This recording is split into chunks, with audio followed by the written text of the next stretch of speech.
नमस्कार। रामगढ़ में गुफाओं के अतिरिक्त और भी बहुत कुछ है। सीता बेंगरा से आगे पहाड़ की ओर पारखी नज़र से देखते चलें तो अनेकों ऐसे पुरावशेष मिलेंगे जो रामगढ़ के गौरवशाली इतिहास के बारे में सोचने को विवश कर देते हैं। ये पुरावशेष इस क्षेत्र में विभिन्न राजवंशों की उपस्थिति का प्रतिनिधित्व करते दिखाई देते हैं। बिखरे पड़े बहुत से साक्ष्य समय की मार से नष्ट हो गए हैं या फिर जिनके हाथ लगे वही ले गए। अध्ययन के दौरान जो भी चीज़ें मिली उन्हें कड़ीबद्ध किए जाने पर इतिहास के नए आयाम उभर कर सामने आए हैं। आइए देखते हैं। रामगढ़ की भौगोलिक स्थिति 22 अंश 55 मिनट उत्तरी अक्षांश और 82 अंश 57 मिनट पूर्वी देशांश के बीच है। समुद्र तल से 3206 फीट और स्थानीय धरातल से 1300 फीट ऊंचा है। ऊपरी पठार की लंबाई 1 किलोमीटर और चौड़ाई आधा किलोमीटर के लगभग है। चारों ओर से दूर दूर तक स्पष्ट देखा जा सकता है। इसकी स्थिति एक सुदृढ़ दुर्ग जैसी है। सीता बेंगरा से रामगढ़ पहाड़ी की ओर आगे बढ़ें तो यही कोई 3-3.5 किलोमीटर की दूरी पर रास्ते के दाईं ओर 3 स्तंभ गड़े मिलते हैं। स्तंभ में उकेरी गई आकृतियां अस्पष्ट हैं। ध्यान से देखें तो 2 राजपुरुष शिवलिंग के सामने हाथ जोड़कर बैठे दिखाई देते हैं। स्तंभ के ऊपरी सिरे पर सूर्य, चंद्रमा और अभय मुद्रा में बना हाथ दिखाई देता है। जगदलपुर के तीरथगढ़ जलप्रपात के नीचे बने प्राचीन मंदिर के सामने ठीक इसी आकृति का शिलापट्ट है। ये आकृतियां कलचुरी राजवंश की हैं और इनके राज्य विस्तार को रेखांकित करती हैं।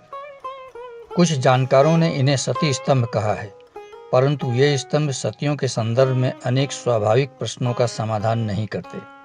जैसे इस क्षेत्र की जनश्रुतियों, लोक कथाओं, लोकगीतों आदि में कहीं भी सतियों का जिक्र सुनने को नहीं मिलता। सरगुजा जनजाति बाहुल्य क्षेत्र है और यहाँ की जनजातियों में सती प्रथा नहीं पाई जाती। सरगुजा के इतिहास में किसी भी बड़े युद्ध का जिक्र नहीं मिलता जो सती प्रथा का कारण बन सके। सती स्तंभ बस्ती के इर्द गिर्द पाए जाते हैं। यहाँ की बस्तियां नीचे के मैदानी इलाकों में थीं। ये स्तंभ नुमा चौरस पत्थर भवनों के आसपास पाए गए हैं। निश्चित रूप से भवनों के ही अंश हैं। मध्य छत्तीसगढ़ में सती स्तंभ विशेष श्रद्धा के केंद्र होते हैं। लोग पूजा अर्चना करते हैं। यहाँ इन स्तंभों की पूजा नहीं की जाती। भला जंगल पहाड़ में सती स्तंभ का क्या औचित्य। सती स्तंभों में सतियों से संबंधित आकृतियां उकेरी जाती हैं जो इन स्तंभों में नहीं हैं। प्रश्न उठता है, आखिर ये हैं क्या? स्थानीय प्रत्यक्षदर्शियों का कहना है कि ये स्तंभ पौरी ड्योढ़ी के अंश हैं जो गिरे पड़े थे। वन विभाग ने सड़क निर्माण के दौरान इन्हें उठाकर मार्ग के किनारे खड़ा कर दिया है। वो आज तो टूट फूट गई से, गिर लुढ़क गई से, आखिर पहले बढ़िया अच्छा रही। पहले सीढ़ी था, उस सीढ़ी के अगल बगल गिरा हुआ था पत्थर, उसको बाद में गाड़े हुए हैं। प्राचीन मार्ग थोड़ा हटकर बाईं ओर था जो आज भी पगडंडी के रूप में उपयोग में लाया जा रहा है। कलचुरी राजपुरुषों में अपनी स्मृतियां सजोने का जिक्र मिलता है।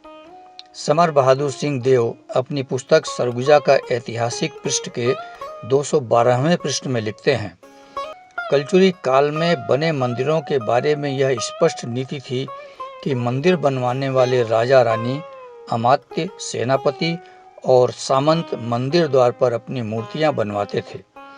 ऐसी प्रतिमाओं के निर्माण कराने का केवल यह उद्देश्य होता था कि निर्माता की स्मृति चिरस्थायी रहे।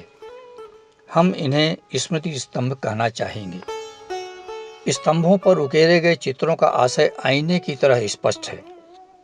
कलचुरी परम शिवभक्त थे। अभय मुद्रा में बना हाथ प्रजापालक होने का संकेत है। हमारे इस कथन की पुष्टि महेशपुर में प्राप्त कलचुरी कालीन शिलालेख से होती है। शिलालेख में ऐसे अनेकों शब्द हैं जो कलचुरी राजाओं के प्रजापालक होने की पुष्टि करते हैं। रतनपुर से प्राप्त शिलालेख की 25वीं लाइन भी इसी बात की पुष्टि करती है। इसका अनुवाद है, उदारता, शौर्य, गंभीरता इसमें है। इस प्रकार पृथ्वी यश के समान स्वच्छ देव मंदिरों रूपी हाथों को ऊपर उठाकर घोषित करती है। स्तंभ में उत्कीर्ण सूर्य और चंद्र क्रमशः सूर्यवंश और चंद्रवंश के परिचायक हैं। त्रिपुरी के कलचुरी चंद्रवंशी और रतनपुर के कलचुरी अपने को सूर्य परंपरा से मानते थे। यहाँ के अनेक भग्नावशेषों में ये चिन्ह पाए गए हैं।